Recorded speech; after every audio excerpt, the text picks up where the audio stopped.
Welcome to the second week of this new effort to run weekly shows in Nairobi. I'm sure you know the other shows, we shoot them in Nyeri, at Rware. This ones we shoot them at our communications consultancy firm here in Nairobi. And this becomes at that time I'm discussing the finance bill. And this time I'll go into details a bit. A colleague of mine reminded me, in 2018 I did an article for the media. And we were discussing something very similar. President Uhuru Kenyatta had just presented his finance bill for that year. And it had very interesting things, very similar to what we are having. It has 16% VAT proposals. We were looking for the housing fund. And this was built on something that had been passed by the 11th Parliament, which had been in 2013, 2017. Now we were in Parliament 2017, 2022. And we were having a conversation about that finance bill. We wanted to raise money for a housing fund. We wanted to raise money for universal healthcare. We wanted to raise money for free secondary education. And we needed to find that money. And the conversation came to Parliament. And also went out to the public as the president tried to give his proposals of how he was going to raise money. This is President Uhuru Kenyatta we are speaking about. And we had the same fight, the same hostility, the same resistance from the public. You know, and that time he was being told, oh, you know, Kibaki didn't tax us like this, and so on and so forth. What most of us do not understand, because I keep hearing about that Kibaki conversation. When President Kibaki was running government between 2002 and 2013, our government was very different from the kind of government we have today.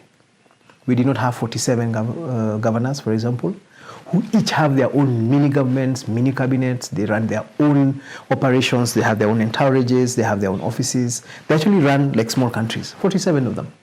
We have 47 senators. We even have another house of Senate. We have 47 women reps who joined National Assembly. National Assembly went up by 50 members of parliament from when Kibaki was in office. So when we're talking about, when we're comparing Uhuru Kenyatta's government with Kibaki's government, or when we're comparing President Ruto's government with Kibaki's government, or even Uhuru's government, we have to be able to keep things in context. One of the things we must keep in context is that this is a very, very expensive government to run.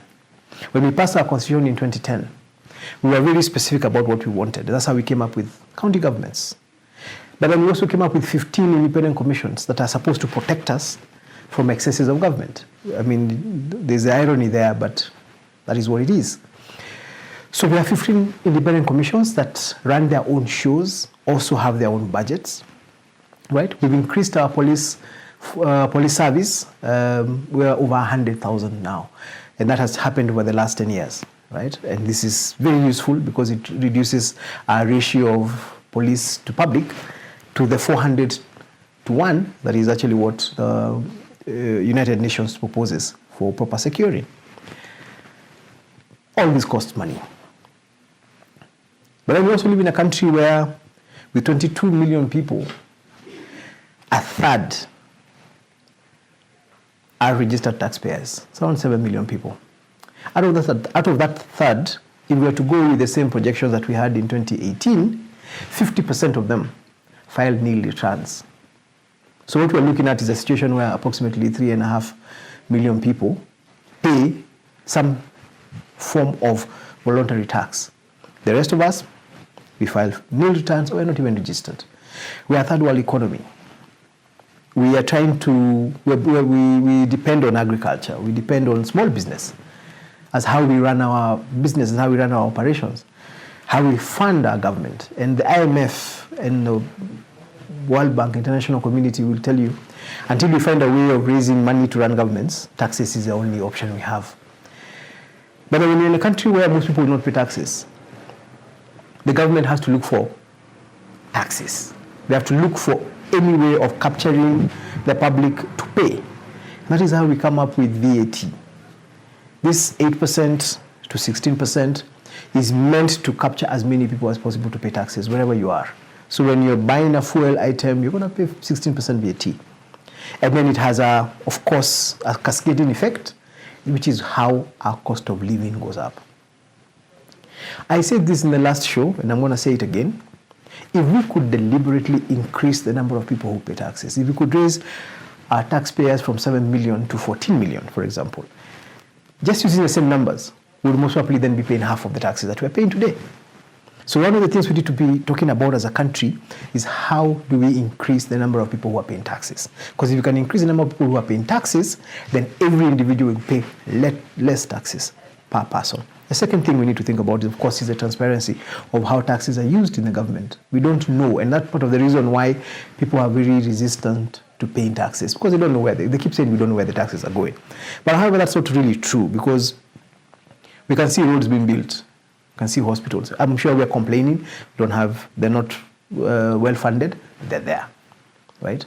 What we need is a much more clearer fiscal plan from the government and how money is being spent. But it has to be raised. This year, I was just looking through the figures and I realized we're looking for approximately 3.6 trillion. That's what KRA hopes to raise. Even the finance committee thinks that's very ambitious. We'll most probably raise, out of that 3.6 trillion, which is what the government is using as its budget, they hope to raise 2.9 trillion from taxes, right? And then they can raise around 700 billion from borrowing.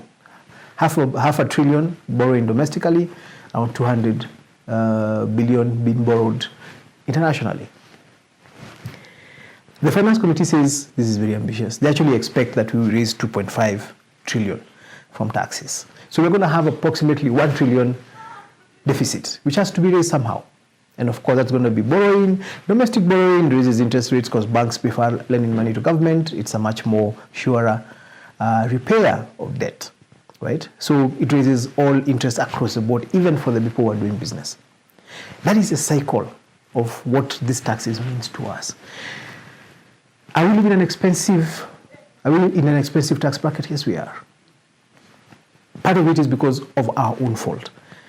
As a citizenry, we want to have a welfare state. We want to have free primary education. We want to have free secondary education. We even want to have free university education. We want to have money sent to the elderly. We want to have money given to the people living with disability. We want to be able to give money to people who do outstanding things from the government, right? We want to build stadia for sports. We want to have good tarmac roads. We want to have a terrific airport, and we want to have them everywhere, right? All this infrastructure requires money. We need to raise this money. And when I hear the opposition complaining about how money is being spent, how money is being raised, proposing we need to reduce where we're getting this money from, I want to ask myself, I wish they were doing what opposition is supposed to do.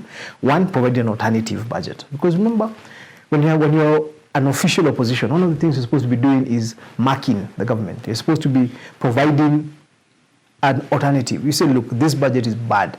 This is what you should have done. This could have worked better for us. So the Kenyan public can be able to say, you know what, next time we're going to vote for these guys. They know what they're talking about. But you just can't keep shooting holes into a budget and there is no proposal you're giving. And you're even not giving context. Because part of the context is that we have been paying taxes. We pay 30% of taxes on income tax. This particular finance bill was proposing to move it to 35% for people earning over $500,000. And I see now here they might move it down to 32%. We are paying VAT at 8%, and 8% is actually subsidized. It's every time we talk about it, we say we've subsidized our VAT to 8%. It was supposed to be 16% from the 11th Parliament. That is 15 years ago. 11th Parliament proposed that we pay 16%. The problem is that we keep kicking the ball down the road. Nobody really wants to bite the bullet and say we need to pay 16%. So that we can start reducing the amount of money we're borrowing from outside. Because when we borrow money, whether it's from internally or outside, our interest rates go up. I was looking at our pending bills. 700 billion. That's close to $1 trillion. And I suspect it must be more than that. But 700 billion is pending bills. Now, this is money owed primarily to Kenyans, right? We have to raise money to pay this money. We have suppliers, we have contractors. We have projects that are stalled because we don't have money to do them. So somehow we have to figure out how to pay. Now imagine we raised enough money and paid this 700 billion pending bills. we'd have money circulating. Somebody would go and buy a car, would go and buy a piece of land, would be able to educate the kids. So the schools that are running also pending bills and debt would also be funded. That's how you circulate money into the system. Right now, what we are struggling with is actually not a high cost of living, is that we have no money circulating within the economy. If we can figure out how to get money circulating within the economy, we will actually all be able to move. I don't know whether you've ever had that joke about somebody who bought something, borrowed, and that money went round all the way and came back to that person. We need to get money circulating into our economy, and then we'll actually be able to start talking and seeing some economic breakthrough. What we are struggling with is that we have no money, and we have no money circulating because we have close to $1 trillion pending bills, money owed primarily to Kenyans, that they need to get paid. And if they get paid, it will circulate.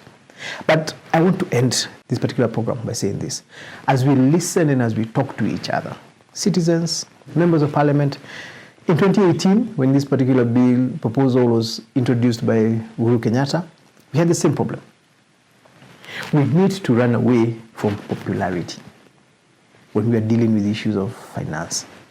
We have to be able to bite the bullet and tell people the truth, that if we want to live the kind of life we are living as a country, we're going to have to pay for it. If we don't want to pay for it, we're going to have to sacrifice some things. So we decide we're going to reduce our police service. We decide we're going to reduce our security service. We decide we're going to reduce the number of roads, tarmac roads we can build, because it can happen. We can decide we're going to do maram roads as a country. We don't want to do tarmac roads. We decide we don't have to have free primary education, kila mtu alipia mtoto yake. We don't have to have free secondary education, kila mtu alipia mtoto yake. If we do that, then we can actually reduce the number of taxes, the amount of taxes we raise from Kenyans, right? But there's no way we're going to run a country without taxes. And I think our leadership, especially the ones who are not explaining this because they're scared of being called names, are doing us a great disservice. When you're elected and put in office, part of your work is to be able to explain to people even that which they do not want to hear, which they need to hear. There's this saying that leaders are meant to take people where they need to go, not necessarily where they want to go. This conversation about taxes is not going to go away. As I tell you, we had it in 2018. We'd had it 5 years before. We're going to have it 5 years from now, and we're going to have it every year for as long as we're running a civilized nation that wants to take care of its citizenry. So I know this convention is in Parliament. I hope the members of Parliament are going to be honest with themselves and honest with us, and that they're going to do the right thing, not the popular thing. And a final word to them as they debate. Let me remind them. Next year at a time like now, nobody will remember how you voted. 2 years from now, nobody will remember how you voted. In the next election, nobody will actually remember how you voted for this finance bill. What people will remember is whether they were able to get enough funds from government to take care of those things that they expect government to take care of them. So you might be thinking you're doing a good thing by being popular and pushing for a reduction of these taxes. But you don't understand that when these taxes are reduced, you'll not be able to deliver to the people who voted for you. And that is what they will remember. You'd rather get the taxes in the house and ensure that the money is spent efficiently and effectively and transparently, reduce corruption. Make sure the money gets to Wanjiko. Then you can go back to Wanjiko in 4 years and say you have ensured, you know they have paid high taxes, but you can show them what those taxes have done for them. That is what I would recommend as the members of Parliament in the 13th Parliament have a discussion on this first finance bill. And remember, you're going to have another 2, or actually you're going to have another 4 before you come back to Wanjiko to decide whether they're going to extend your term in office. So there you are. That is my final point, I hope. This conversation on finance bill, I hope I won't have to do it again next week. I suspect we'll be done by next week. So let's keep talking. Let's be honest with each other. Let's be patriotic. Let's work towards building the country. I said we must always want this country to succeed, even when it means taking hard choices. So God bless you.